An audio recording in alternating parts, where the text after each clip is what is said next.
अर्चना एक बात कहूं, किसकी कितनी सोच होनी चाहिए, किसको क्या कहना चाहिए क्या नहीं कहना चाहिए, ये हम नहीं तय कर सकते। लेकिन किसी की कही हुई बातों को कितनी अहमियत देनी है, ये हम जरूर तय कर सकते हैं। अगर हमने कुछ गलत नहीं किया है तो हम क्यों इस बात को इतना महत्व दें? तुम क्यों अपने आगे बढ़ते हुए कदम को पीछे मोड़ने की कोशिश कर रही हो? अर्चना, अगर इंसान सच की ताकत से डरे तो समझ में आता है, अगर झूठ से डरे तो ये तो गलत हुआ ना।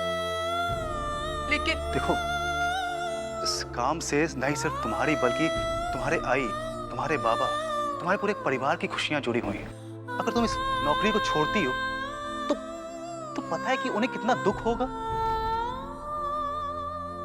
ये सच है कि मुश्किलें आती हैं, लेकिन हमें उससे लड़ना है, हमें उससे लड़ के आगे बढ़ना है। लेकिन मैं ऑफिस में। उसकी फिक्र तुम मत करो। आज जो कुछ भी यहाँ पर हुआ है उसकी वजह से तुम्हें ऑफिस में कोई भी दिक्कत नहीं आएगी। मैं तुम्हारे साथ हूं ना, मैं सब संभाल लूंगा।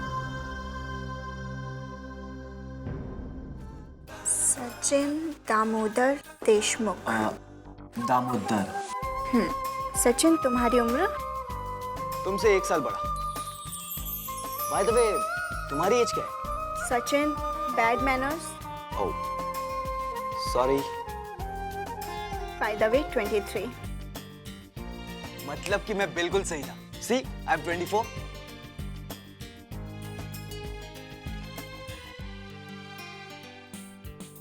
बाय द वे श्रावणी, हमें यहाँ पर आए हुए 1 घंटा हो चुका है। तब से लेकर अब तक तुम ये फॉर्म भर रही हो। इससे छोटा फॉर्म नहीं मिला क्या? इतना बड़ा कभी फॉर्म होता है क्या? सचिन, ये यूएस की स्कॉलरशिप का फॉर्म है, ना कि कोई नर्सरी स्कूल का फॉर्म। वैसे आजकल उसमें भी काफी कुछ भरना पड़ता है। श्रावणी, तुमसे एक बात पूछूं? ना बोलूंगी तब भी तो तुम पूछने वाले तो हो ही। पूछो। तुम ये सब क्यों कर रही हो मेरे लिए?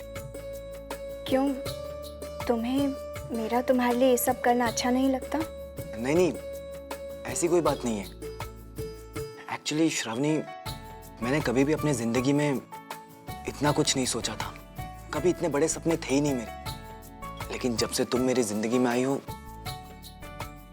यू नो, तुम समझ सकती हो ना। मैं सचिन, कई बार हम खुद नहीं जानते कि हम क्या कर सकते हैं।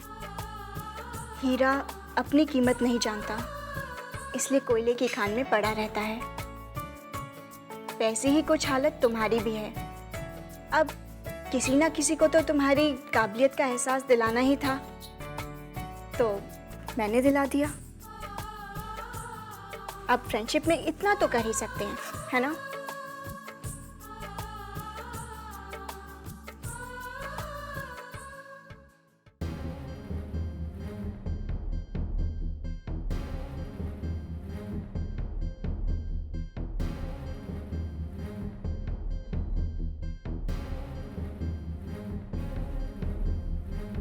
आई आई, रोटी चल रही है। आई, तेरा ध्यान किधर है? देखना रोटी की क्या हालत हो गई है। अरे मेरी हालत तो इस रोटी से भी बदतर है। यहाँ मेरा दिल जल रहा है वो कुलक्षणी अर्चना की वजह से। आई तो फिर शुरू हो गई। तेरी हर बात घूम फिर कर वहीं पर क्यों आ जाती है? उसके लक्षण ही ऐसे है ना। आई,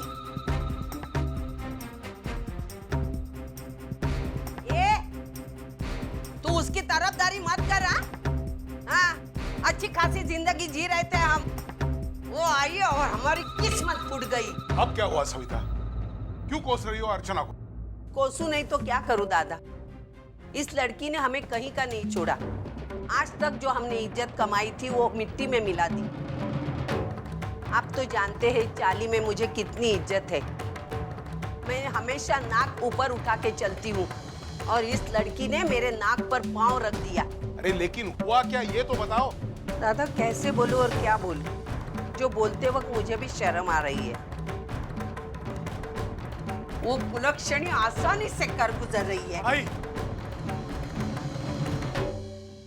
आप विश्वास नहीं करेंगे दादा, लेकिन इस घर की बहू किसी गैर मर्द के साथ बंद कमरे में छी छी छी।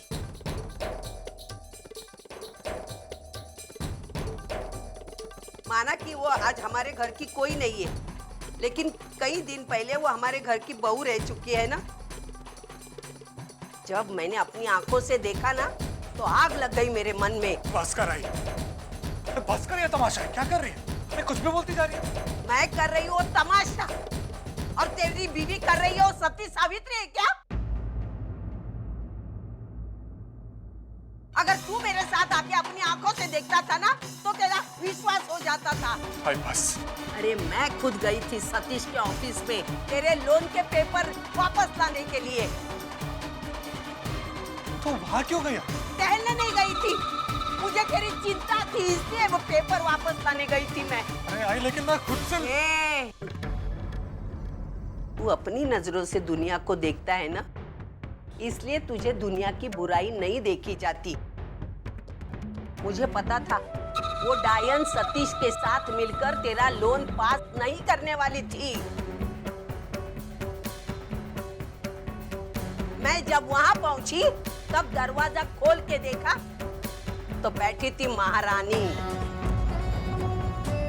दोनों मुझे देख के उनके चेहरे इतने छोटे छोटे हो गए। मुझे तो ये सोचकर भी शर्म आती है, यही डायन को हमने हमारी घर की बहू बना के रखा था। भाई बस, अब अर्चना के खिलाफ एक शब्द नहीं सुनूंगा आई मैं। अरे उसके चरित्र की कसम मैं खुद खाता हूँ और तुम कुछ भी बोलती जा रही हो उसके खिलाफ। अर्चना क्या है, कैसी है, इसके बारे में मुझे किसी से सर्टिफिकेट नहीं लेना यहाँ पे। अरे क्या करूं मैं तेरा? ते लोग आपल्या घरी येऊन अब्रू से धिंडवडे काढून गेले, फिर भी वो अर्चना के लिए तू एक लफ्ज सुनने को तैयार नहीं। अरे मानव, अपनी आंखें खोल, सच्चाई को देख बेटा, सच्चाई को देख। वो लड़की कोई अच्छी नहीं है, वो बच्चलन, आवारा, कुलक्षणी है। उसने अपने सारे रंग दिखा दिए। उस दो कौड़ी लड़की के लिए तू मुझ पर चिल्लाएगा? अर्चना कोई बच्चलन औरत नहीं आई, वो अब तक जिंदा है। यही सबसे बड़ा सबूत है कि उसका चरित्र कितना साफ है। आई सबके सामने अग्नि को साक्षी मानकर मैंने उससे रिश्ता जोड़ा है और उसी दिन मैंने कसम खा ली कि चाहे जो कुछ भी हो अपनी पूरी जिंदगी इस पर से अपना विश्वास नहीं उठने दूं। तो अलग बात है जब लोग साथ में नहीं है, लेकिन आई ऐसे बहुत से रिश्ते होते हैं जो बिना सुने बिना कहे सिर्फ मन ही मन से निभाए जाते हैं। और मेरा रिश्ता भी ऐसा ही है। पगला गया है तू। आंखों देखी बातें छोड़कर तू। आंखों देखी बात गलत भी तो हो सकती है। तूने जो देखा है हो सकता है वो तेरी गलतफहमी हो। और ये जो भी कुछ बात हुई है इसकी वजह से मैं अर्चना की अच्छाई नहीं भूलूंगा। मेरी पत्नी का चरित्र आईने की तरह साफ है, साफ है और साफ रहेगा ही। तेरी बहुत इज्जत करता हूँ, लेकिन इसका मतलब ये नहीं कि तू उस बेचारी अर्चना के खिलाफ कुछ भी बोलती जाए और मैं चुपचाप सुनता रहूं।